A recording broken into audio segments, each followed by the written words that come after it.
What's up, guys? Mower Medic 1. Today's specimen is an Echo 210i, and the issue that we're having is, hey, it runs great, has good idle, as you can tell, but when the customer fills up his gas tank and he runs a tank out of it, and then he goes to fill it up, or whatever amount of gas is in his tank, when he gets done and when he puts it on his trailer, the next morning, whenever he goes to use the weed eater, all of his gas is gone. Now, the first thing to check, of course, would be the fuel grommet and the fuel lines. We've already done that, and as you can tell, I want you to look at all the wetness around the air filter. We're going to check this air filter,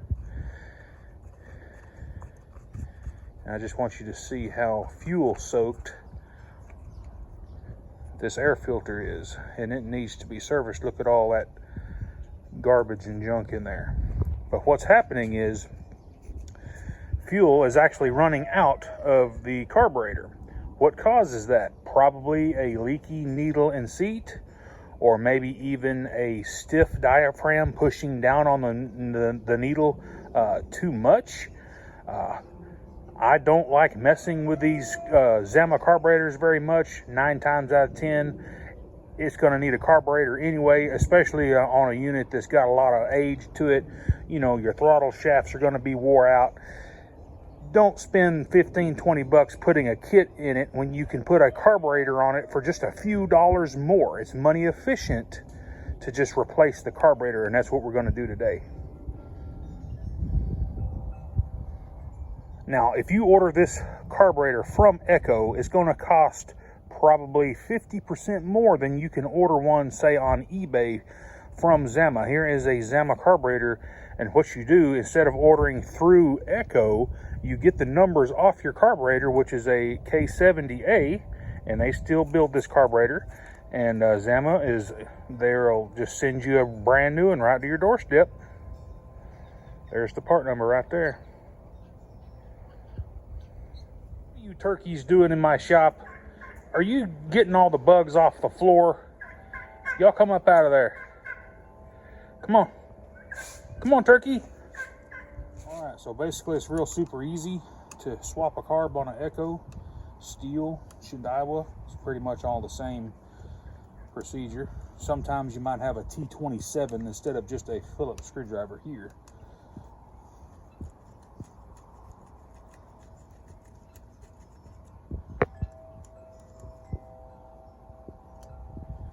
Pull your air filter base off of there. Make sure you don't lose the gasket here. Yeah, look at all the wetness behind here. That carburetor is definitely leaking. So you want to make sure you don't damage this gasket. If you do, definitely replace it. This is the carburetor mounting gasket that has the transfer holes for your pulse. So you don't want to lose this gasket, and you don't want to damage it. If you do, please replace it. So what we're going to do next is just unhook this carburetor from the fuel line, crack the gas cap to relieve the pressure. There we go.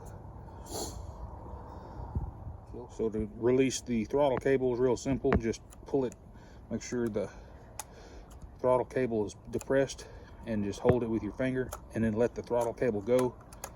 Kind of snap it a couple times. A lot of times it'll come right out of there.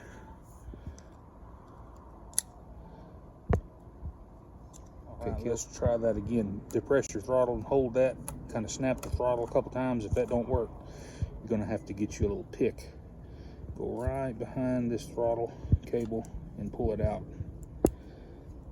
and it should slide right on out. Slide your throttle cable right back through the same spot. Make sure the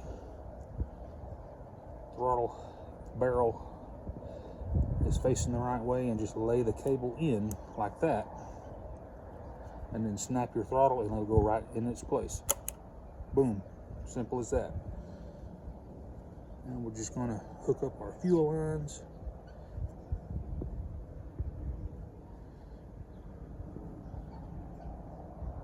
Go ahead and slide your studs through the carburetor and put your gasket on. And we're going to feed it right to the intake manifold right there. And then just cinch up your screws.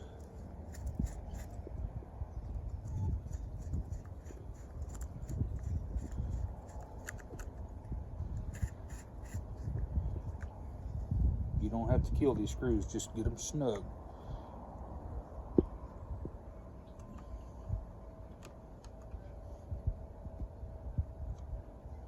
Now we're just going to prime it up.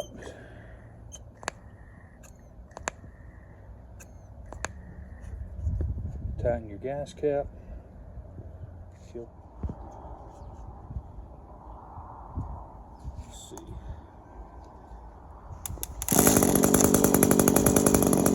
Got good idle.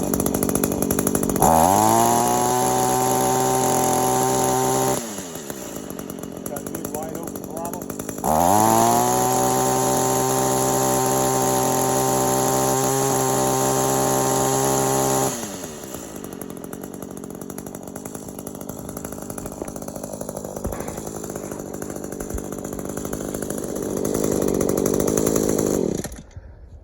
Alrighty guys, if you have a 2-cycle engine that's running, good and has good idle, good wide open, but it's flooding out, it's called a static flooding condition.